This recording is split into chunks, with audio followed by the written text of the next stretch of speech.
Hey friends, welcome to the first video in the series about third grade data. This particular video is about how to create a picture graph. But first things first, if you've never done one of these videos before, I want you to know that my goal for you is to actively participate in the tasks presented in this video. So anytime I prompt you to push pause, go ahead and do that so you can take an active role in your learning.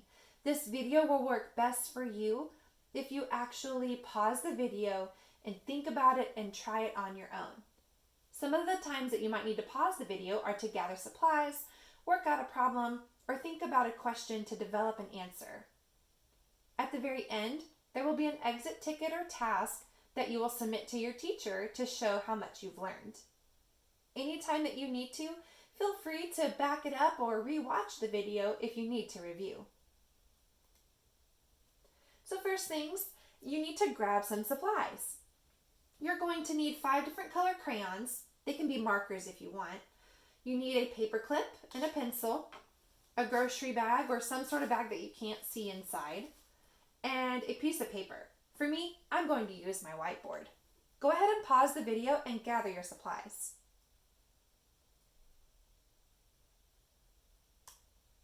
All right, let's get started. The first thing we need to do in order to create a graph is we need some sort of data. The whole reason we create graphs is so that we can represent data in a way that makes sense to people. So we are going to use our crayons to generate or create some data. So what you'll need to take your 5 colors of crayons and you're going to place them inside the grocery bag and create a tally chart for your colors.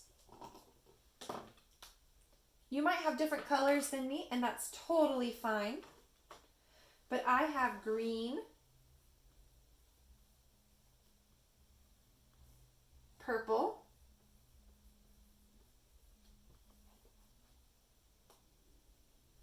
pink,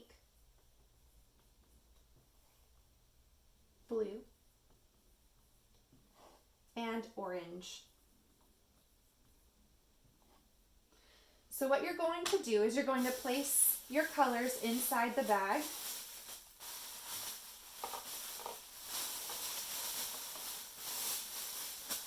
Mix them up, and you're just going to randomly, one at a time, pull out a color. Put a tally mark down for that color. Put it back. Draw again.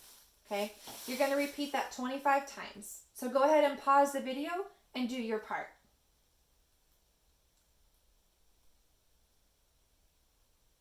Okay, your data may look a little bit different than mine, and that's completely okay. When I did this myself, for my green, I got 3. I pulled green 3 times. For the purple, I pulled that one out 5 times. The pink was twice. The blue was 8 times. Apparently, I really liked to pull out blue. And orange was 7 times. Okay? Again, your data may look different than mine, and that's completely okay. All right, so let's use this data we collected to create a picture graph. I'm going to show you my process with my data, and then you can create a picture graph using your data on your own. So I have a couple of tips here to think about when you're creating a picture graph. The first thing you'll need is a title. You want to make sure that people know what your graph is about. Here, it was crayon colors.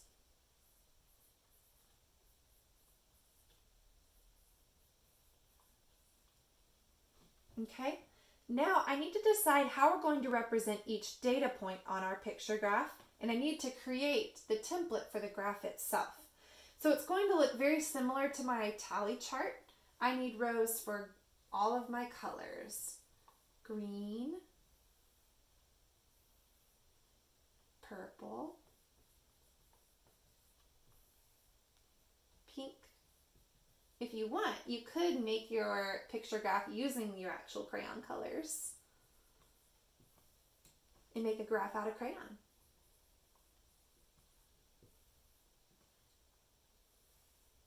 Okay, so I need to decide how I'm going to represent each data point.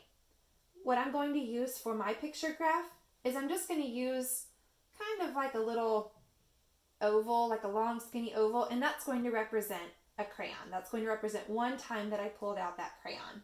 So that symbol is going to mean one crayon. Okay, so now I'm going to use that symbol to show my data. Okay, so my green I pulled 3 times, so I'm going to draw 3 crayons. Purple was 5 times, so I would draw 5 crayons.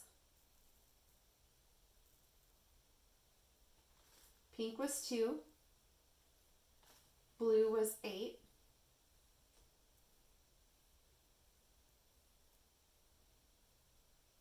And orange was 7.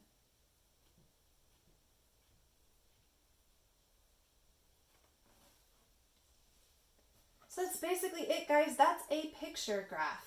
Now, one thing that you can do is you can allow each symbol to represent more than one crayon.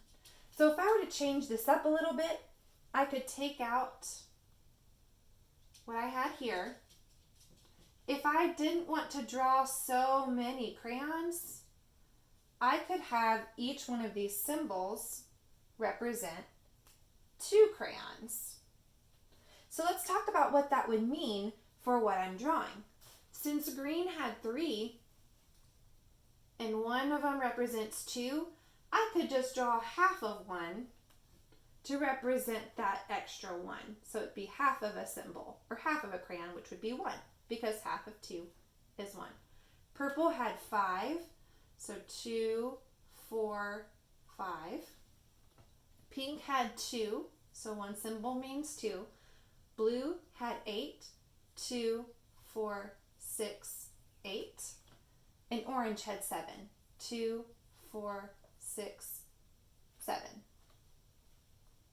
So when you're deciding what you want to represent each data point with, you can use some sort of symbol, and you have to decide what you want that symbol to equal, or what scale you want it to be. Okay, let's do the same thing for this data. I've created the data for you. All you need to do now is on your own, pause the video and create a picture graph using this data.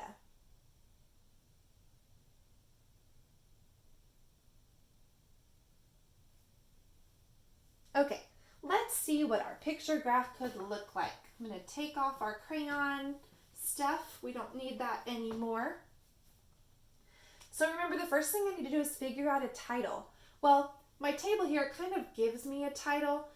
It's the students' favorite activities. So I'm just going to use that.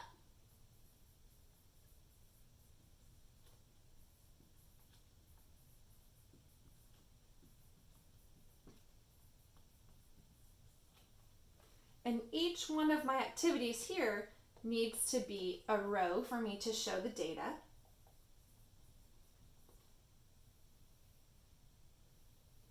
Music, math games. Math games would definitely be my favorite. PE and reading. Okay, so then we have to decide how we're going to show our data. Well, I could just use a little student to show that each student picked one of those things. So I'm going to use a little student. Now, looking at my data, some of these go up to 13 and 15. It doesn't make much sense for me to draw 13 or 15 little people, so I'm going to have each little person represent